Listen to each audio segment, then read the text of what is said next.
Bob here. Welcome to Building a Stronger Back and Improving Your Posture for Seniors. I'm at Cambridge Memorial Hospital and I have to wait for someone.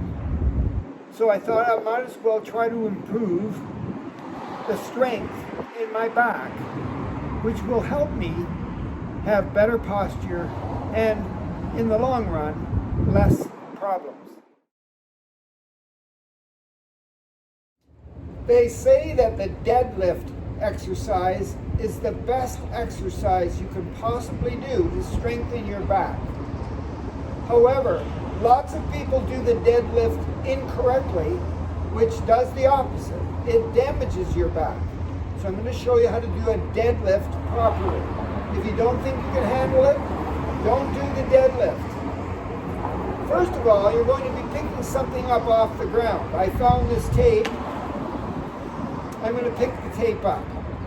So standing in my best posture possible, that means my feet are shoulder width apart.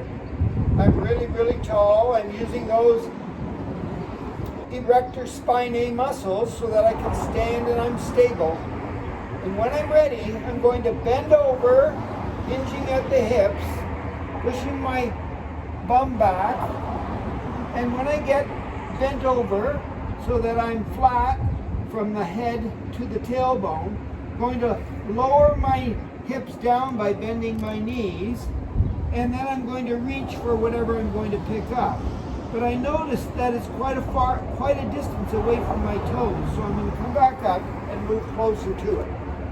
Here's the key though. The key is your shoulders are always higher than your hips. If you can't squat and you bend over and your shoulders go down below your hips, you're in trouble. So check to make sure your shoulders are higher than your hips. So I'm nice and close to what I'm picking up. That's important. I'm lowering my hips. I'm hinging at the hips. Bending over, but my shoulders are still higher than my hips. Maybe my hips need to go down a little lower. Good. And then I can pick up the weight. Shoulders always are higher than your hips. You need to make sure you can get really low with those hips. So you need to do a lot of squats. If the deadlift is too difficult because you can't squat low enough to keep your shoulders higher than your hips, then maybe you can do the good morning. I'm going to show you the good morning standing and then seated. So standing with my feet shoulder width apart and in the best posture possible. Either my hands are at my sides or on my hips, doesn't matter. I'm going to hinge at the hips, pushing my bum back, keeping my back straight from the base of my skull to my tailbone. As I lower and look down, I feel a tightness in the back of my legs, working my hamstrings, but I'm also working my back to be able to bend over. So I got to get down so that my back is flat from my head to my tailbone. And I hold it there briefly, maybe 3 seconds, and then slowly, very slowly come back up. I recommend that you do back exercises super slowly so you're always in control. Here is the good morning seated. So with my legs really far apart, I'm going to hinge at the hips again, keeping my back straight from my neck to my tailbone. And I can just let my arms dangle in between here. I gotta have my legs apart so I can get my torso down between my legs. Is my back flat and straight? The best I can today anyway. Hold it there briefly, maybe 3 seconds, 5 seconds, and then slowly sit up into my best posture possible. So if the deadlift is too much at the present time because you haven't done enough squats to get those knees working the way you want them to work, do the good morning. Standing, or seated, or both. Another very popular and very promising and very super exercise for strengthening those erector spinae muscles in your back and keeping your back super strong is the bird dog. Lots of people do the bird dog on the mat.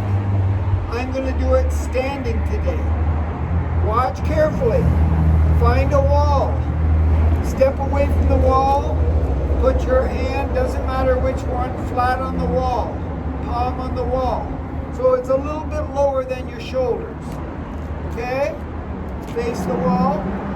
Take the leg on that side of your body and put it straight back and put your toe down. Stand up tall. So I'm going to move in a little bit because I want to be standing up nice and straight. Good. Take the arm on the other side that's free and put it straight up, close to your head, and lean back just a little bit. Notice when I'm leaning back, I'm pushing back. My arm and my back are straight. I'm not leaning over this way, I'm not arching, I'm just pushing away from the wall. Opposite arm, opposite leg. And then you do the other side. If you can't do the bird dog, you might want to try the seated row. So I'm going to sit with my legs wider than my shoulders, feet flat, in my best posture possible, sitting up nice and tall. Good.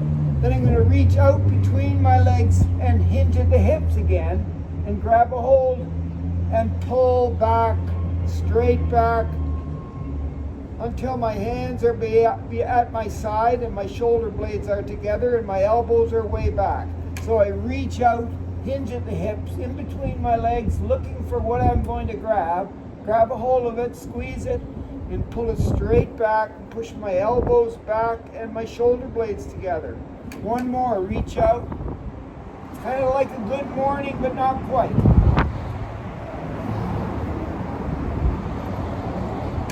And do several of those. Do them slowly.